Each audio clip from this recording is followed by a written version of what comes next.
বাংলাদেশ বাংলাদেশ বাংলাদেশ বাংলাদেশ বাংলাদেশ বাংলাদেশ বাংলাদেশ বাংলাদেশ ইনশাআল্লাহ বাংলাদেশ উইনার বাংলাদেশ বাংলাদেশ বাংলাদেশ বাংলাদেশ বাংলাদেশ বাংলাদেশ বাংলাদেশ বাংলাদেশ বাংলাদেশ বাংলাদেশ বাংলাদেশ বাংলাদেশ বাংলাদেশ দিয়েছি বাংলাদেশ বাংলাদেশ বাংলাদেশ বাংলাদেশ বাংলাদেশ আসলে শেষ পর্যন্ত আমরা খুব ম্যাচটা কেমন লাগলো? আমরা খুব এক্সাইটেড আমরা এই ম্যাচটা জিততে পেরেছি অনেক আনন্দ লাগছে বাংলাদেশ ফেমাস বাংলাদেশ বাংলাদেশ উইন খুশি অনেক খুশি অনেক খুশি অনেক খুশি বলতে পারতেছি না আলহামদুলিল্লাহ আমরা ইন্ডিয়ার সাথে জিতছি এটা আমাদের খুশি অনেক গর্ব বাংলাদেশ বাংলাদেশ বাংলাদেশ বাংলাদেশ মাংস আর শাকসবজিতে যখন পেনাল্টিটা মিস করলো তখন কিছু ভয় লাগছিল কিনা? অবশ্যই ভয় লাগারই ব্যাপার, কারণ একটা ক্রুশাল মোমেন্টে ডেথ মোমেন্টে এসে পেনাল্টিটা মিস করছে, এটা আমাদের জন্য হয়তো অনেক কষ্টের বিষয় ছিল, কিন্তু রিকভার করেছে আলহামদুলিল্লাহ। কিন্তু আরও একটা কথা বলতে চাই, বাংলাদেশ জিতে গেল কিন্তু কিছু সিন্ডিকেট কিন্তু জিতে গিয়েছে, এটা কিন্তু সবাই আমাকে সমর্থন করে। যেমন ইব্রাহিম নেওয়াজ আজকেও গেম টাইম পায়নি, দেখলেনও ওই পরিমাণ সময়টা পায়নি। এই সিন্ডিকেটটা কিন্তু একদিক দিয়ে জিতে গেছে। বাংলাদেশের পরবর্তী ম্যাচগুলোতে আমরা চাই কোনো সিন্ডিকেট না হোক।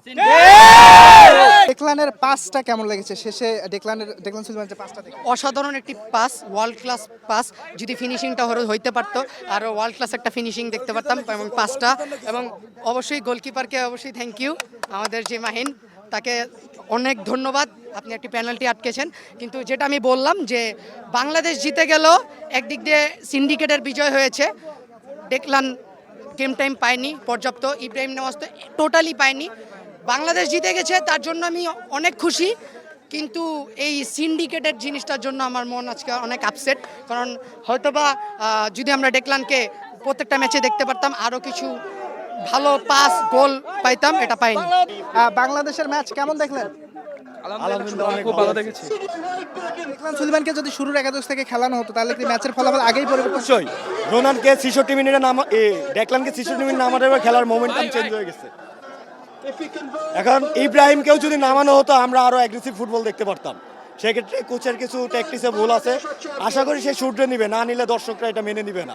আজকে এনিহাও যদি ম্যাচটা হেরে যেত, কালকে আপনারা দেখছেন রাতে টিকিট বেচে বিক্রি করে দিছে, সকালবেলাও টিকিট বেচে বিক্রি, এত পরিমাণ দর্শক, ওরা মাইরও খাইতে পারতো যদি ডেকলানকে 66 মিনিটে না নামানো হতো আর ম্যাচটা যদি এনিহাও হেরে যেতাম।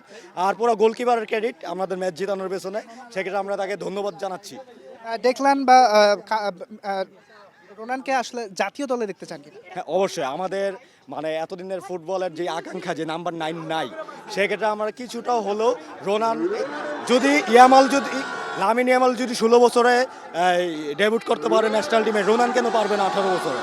আর রোনান দেখলাম যদি জাতীয় টিমে চান্স পায়, সেক্ষেত্রে আমরা কাভানের আশাটাও দেখতে পারি, যদিও সেটা খুবই ক্ষীণ, কিন্তু কাভান সুলিমান এই খেলাগুলো ফলো করতেছে, আশা করি সেও খেলা দেখছে। সেক্ষেত্রে আমরা চাবো যে ম্যানচেস্টারের ভবিষ্যৎ উদীয়মান তারকা যেটা আমাদের বাংলাদেশের হয়ে খেলে জাতীয় টিমে, আর রোনান অবশ্যই জাতীয় টিমে ডাক পাওয়ার যোগ্য দাবিদার।